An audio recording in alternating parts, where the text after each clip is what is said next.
14 ವರ್ಷದಿಂದ. ಶುಗರ್ದಿಂದಾಗಿ ನಾವ್ ಯಾವ್ದೇ ರೀತಿ ಸ್ವೀಟ್ ಐಟಮ್ಸ್ ತಿಂತಾ ಇರ್ಲಿಲ್ಲ 14 ವರ್ಷದಿಂದನು.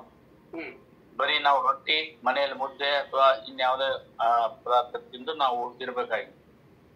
ಮತ್ತೆ ಮದುವೆಗೆ ಏನಾದ್ರು ಹೋಗ್ಬೇಕಾದ್ರೆ ಮನೆಯಲ್ಲೇ ಊಟ ಮಾಡ್ಕೊಂಡು ಹೋಗ್ಬೇಕಾದಂತ ಪರಿಸ್ಥಿತಿ ಇತ್ತು. ಆಮೇಲೆ ಈ ಕಮ್ಯುನಿಟಿ ಜಾಯ್ನ್ ಹಾಕಿನ ಮುಂಚೆ ನನಗೆ 225 ಇತ್ತು ಶುಗರ್ ಆಫ್ಟರ್ ಫುಡ್. ಈ ಕಮ್ಯುನಿಟಿ ಜಾಯ್ನ್ ಆಗಿದ ಮೂರೇ ದಿನಕ್ಕೆ 176 ಬಂದಿತ್ತು ನನಗೆ. 176 ಬಂತು ಸರ್. ಆಮೇಲೆ ಒಂದು ವಾರ ಆದ ನಂತರ ನಾನು ಮತ್ತೆ ಮೆಡಿಕಲ್ ಬ್ಲಡ್ ಟೆಸ್ಟ್ ಮಾಡಿಸಿದ್ರೆ 116 ಬಂತು. After meals complete normal. ಹೌದು ಸರ್, ನಾರ್ಮಲ್ ಆಯ್ತು. ಸೊ ಮೊದಲು 3 ದಿವಸದಲ್ಲಿ 176 ಆಯ್ತು. ಅಂಡ್ ನೆಕ್ಸ್ಟ್ ಒಂದು ವಾರದಲ್ಲಿ 110 ಆಯ್ತು. 116. ಓಕೆ. ಆ ಒಂದು ವಾರದಲ್ಲಿ ಏನೆಲ್ಲ ನೀವು ಊಟ ಮಾಡಿದ್ರಿ? ನಾನು ಆ ವಾರದಲ್ಲಿ ಸುಮಾರು ಒಂದು 4 ಮದುವೆ ಹೋಗಿದ್ದೆ, ಅಟೆಂಡ್ ಆಗಿದ್ದೆ. ಆ 4 ಮದುವೆಯಲ್ಲಿ ಅಲ್ಲಿ ಏನ್ ಸ್ವೀಟ್ ಐಟಮ್ಸ್ ನೋಡಿದ್ರೆ ಅದನ್ನ ಡಬಲ್ ಊಟ ಮಾಡಿದೆ. ರೈಸ್ ಊಟ ಮಾಡ್ಬೇಡ ಅಂತ ಹೇಳಿದ್ರು, ರೈಸ್ನು ಊಟ ಮಾಡಿದೆ. ಪ್ರತಿಯೊಂದು ಊಟ ಮಾಡಿ ನಂದು ಈಗ ನಾರ್ಮಲ್ ಇದೆ. ನಾನೀಗ ಟ್ಯಾಬ್ಲೆಟ್ಸ್ ನೆಲ್ಲ ಅವಾಯ್ಡ್ ಮಾಡೀನಿ. ಟ್ಯಾಬ್ಲೆಟ್ಸ್ ಯಾವ್ದು ತಗೋತಾ ಇಲ್ಲ. ಮೆಡಿಸಿನ್ ಯಾವ್ದು ಇವಾಗ ನೆಸೆಸಿಟಿ ಇಲ್ಲ ನಿಮ್ಗೆ. ಸೊ ಒಂದು 10-15 ದಿವಸದಲ್ಲೇ ನಿಮ್ದು ಶುಗರ್ ನಾರ್ಮಲ್ ಮಾಡ್ಕೊಳ್ಳಿ.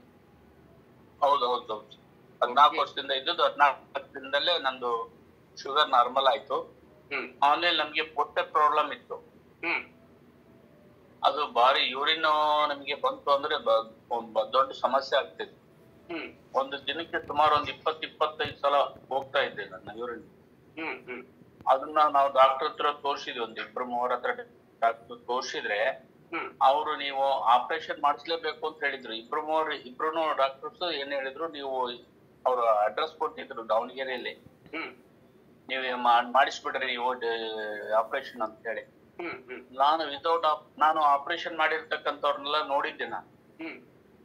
ಅದು ಮತ್ತೆ ಈ ಸಮಸ್ಯೆ ಅಂತ ಅದು ಬೇರೆ ಸಮಸ್ಯೆ ತಿರುಗುವಂತ ಪರಿಸ್ಥಿತಿ ಇದ್ದು ಅಂತ ಹೇಳಿ ನನಗೆ ಗೊತ್ತಾಯ್ತು. ಅದಕ್ಕೆ ನಾನು ಆಪರೇಷನ್ ತಂಟಕ್ಕೆ ಹೋಗ್ಲಿಲ್ಲ.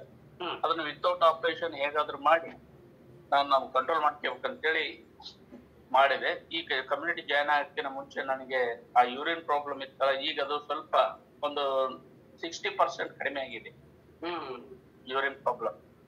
ಈಗಿಲ್ಲ ಸರ್ ಅದು ಪ್ರಾಬ್ಲಮ್. ಹಿಂಗಾಗಿ ನನಗೀಗ ಆಪರೇಷನ್ ಅವಶ್ಯಕತೆ ಇಲ್ಲ ಅಂತಾನೂ ಅನಿಸ್ತಾ ಇದೆ. ಅದು ಯಾವ ಟ್ಯಾಬ್ಲೆಟ್ಸ್ನು ತಗೊಂತಾ ಇಲ್ಲ. ಬರೀ ನಾನು ಈಗೇನೋ ನಮ್ಮ ಕೋಚ್ ಹೇಳ್ದಂತೆ ಈ ಪ್ರಾಕ್ಟೀಸ್ ಮಾಡ್ತಾ ಇದ್ದೀನಿ. ಆ ಪ್ರಾಕ್ಟೀಸ್ ನಂದು ಎಲ್ಲಾ ರೀತಿ ಸರಿ ಹೋಗ್ತಾ ಇದೆ. ಬೆಳಿಗ್ಗೆ ಒಂದ್ಸಾರಿ ಮತ್ತು ಸಾಯಂಕಾಲ ಒಂದ್ಸಾರಿ, ಮಧ್ಯಾಹ್ನ ಮಾತ್ರ ಒಂದು ಊಟ ಮಾಡ್ತಾ ಇದ್ದೀನಿ ಅಷ್ಟೇ. ಓಕೆ, ಇರ್ಲಿ, ನೋ ಪ್ರಾಬ್ಲಮ್. ಇವಾಗ ನೀವು 14 ವರ್ಷದಿಂದ ಸಫರ್ ಆಗಿದ್ರಿ ಶುಗರ್ BP. ಅಂಡ್ ಈ 14 ದಿವಸದಲ್ಲಿ ನಾರ್ಮಲ್ ಮಾಡ್ಕೊಂಡ್ರಿ. ನಿಮ್ಗೆ ಅನ್ಸುತ್ತಾ ಒಂದು 10 ವರ್ಷ ಮುಂಚೆ ಯಾಕೆ ಇವ್ರು ನಮ್ಗೆ ಸಿಗ್ಲಿಲ್ಲ ಅಂತ? ಹೌದು, 10 ವರ್ಷ ಮುಂಚೆ ಏನಾದ್ರು ಈ ಕಮ್ಯುನಿಟಿ ನಮ್ಗೆ ಗೊತ್ತಾಗಿದ್ರೆ ಇಷ್ಟೊತ್ತಿಗೆ ನಾನು ಸುಮಾರು ಒಂದು 30 ವರ್ಷದ ವಯಸ್ಸಿಗೆ ಬಂದ್ಬಿಡ್ತಾ ಇದ್ದೆ. ನಾನು ಈಗ 64 ಇದ್ದಿದ್ರು ಕೂಡ ನನಗೀಗ 40-45 ಏಜ್ ಅಂತ ಅನಿಸ್ತಾ ಇದ್ದೀನಿ. ಅಷ್ಟೊಂದು ನಿಮ್ಗೆ ಎನರ್ಜಿ ಬಂದಿದೆ.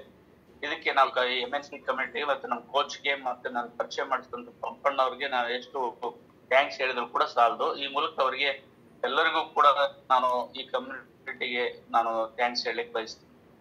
Thank you. ನಿಮಗೂ ಥ್ಯಾಂಕ್ ಯು ವೆರಿ ಮಚ್.